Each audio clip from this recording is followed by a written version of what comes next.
खासतौर पर आज हमारे साथ जुड़ रहे हैं गुड़ा साहब, आपका अभिनंदन है न्यूज 18 पर। मेरा सवाल बहुत बड़ा है आपसे, ये 500 करोड़ का राज है क्या?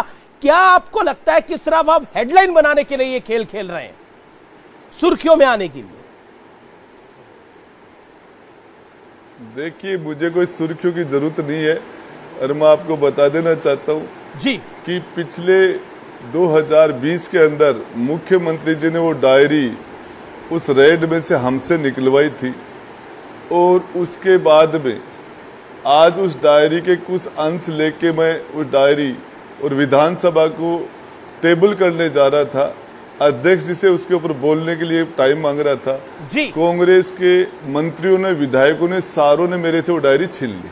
नहीं, आपसे वो डायरी छीन ली, उसकी तस्वीरें हमने लाइव देखी हैं। लेकिन एक बात बताइए, आप खुद उस डायरी का पालन पोषण कर रहे थे, तो आप भी शामिल हैं और आपने एक बड़ा सवाल खड़ा कर दिया है 500 करोड़ की बात करके। देखिए, उस डायरी में कुछ अच्छा तो नहीं था और अच्छा होता इन कांग्रेस के मंत्रियों के लिए।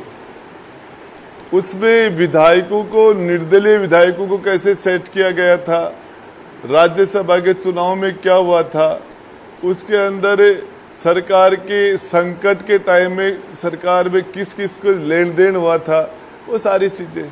अच्छा, एक बात बताइए, आपने बोला महिला सुरक्षा के अंदर हम मणिपुर की क्या बात करेंगे, राजस्थान के बहुत बुरे हालात हैं, जिसके बाद आपको बर्खास्त कर दिया गया। You were sacked as a minister.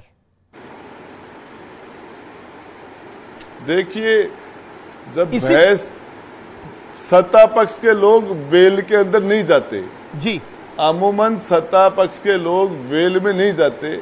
हमारे यहाँ मैंने देखा कि पहली बार ऐसा हुआ, कई बार एमएलए बन गए, हम मंत्री पहले भी बने हैं, सत्ता पक्ष के लोग वेल के अंदर चले गए और वो जिस तरीके से प्रदर्शन कर रहे थे, तो मैंने कहा हमारे यहाँ जो राजस्थान महिला दुष्कर्म में नंबर 1 हो गया और आज आए दिन हमारे महिलाओं में सुरक्षा का भाव है। हम जिन लोगों ने हमें चुन के भेजा उनके प्रति हमारी जवाबदेही है और उसमें कम से कम अपने गिरेबान में झांके तो 15 सेकंड कोई बात, उस मेरे से रिजाइन मांग सकते थे, नोटिस दे सकते थे, मेरे से बात पूछ सकते थे, सीधा मुझे बर्खास्त कर दिया।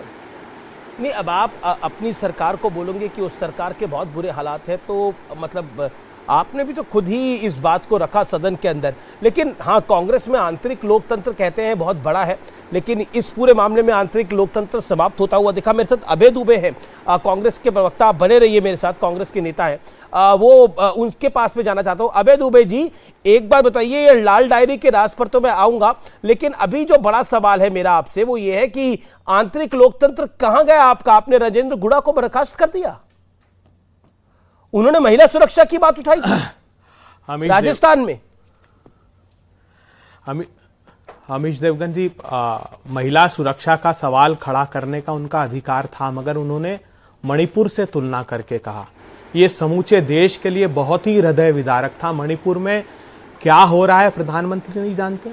हमारे देश के प्रधानमंत्री जी को पता है कि राजेंद्र गुड़ा को बर्खास्त क्यों किया? वो तो आप ही की सरकार में मंत्री थे ना, वो तो कह रहे थे सीधा सीधा कि अभी आप मणिपुर के हालात में राजस्थान में क्या चर्चा करो, राजस्थान के हालात पे करो, यहां बेटियों के साथ क्या हो रहा है, कितने सारे दुष्कर्म हो रहे हैं, और आप कहते हैं महिला सुरक्षा को लेकर हम सीरियस है, और आपने अपने ही मंत्री को बर्खास्त कर दिया क्योंकि उसने महिलाओं की आवाज उठाई। ये क्या नैरेटिव जाएगा इसका पब्लिक के बीच में? देखिए, आम जनता में क्या नैरेटिव जाएगा इसका, ये सोचिए ना अभय जी।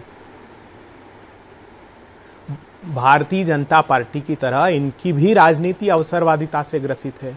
8 में, 15 में, 19 में ये कोई कांग्रेस पार्टी में पहले थोड़ी थे, बसपा में थे, और इनके स्टेटमेंट सुन लीजिए पहले के जितने हैं। वो तो सार्वजनिक रूप से कहते थे कि यहाँ टिकट लाकर इस दल में शामिल हो जाता हूँ, फिर उस दल से चला जाता हूँ। इनके बहुत सारे, आज सारे टेलीविजन चैनल्स ने इनके विवादित बयान बताए हैं। आज गंभीर, अरे सारी बातों के बाद वो मंत्री तो आप ही की सरकार में थे ना। अगर राजेंद्र गुड़ा इतने खराब आदमी ने तो मंत्री को बनाया,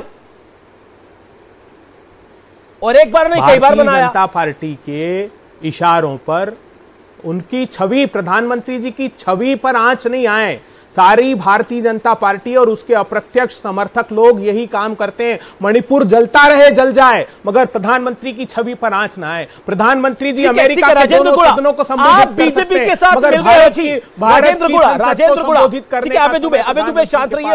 राजेंद्र गुड़ा ने आपको शांति सुना। राजेंद्र गुड़ा, आप बीजेपी के साथ मिल गए हो।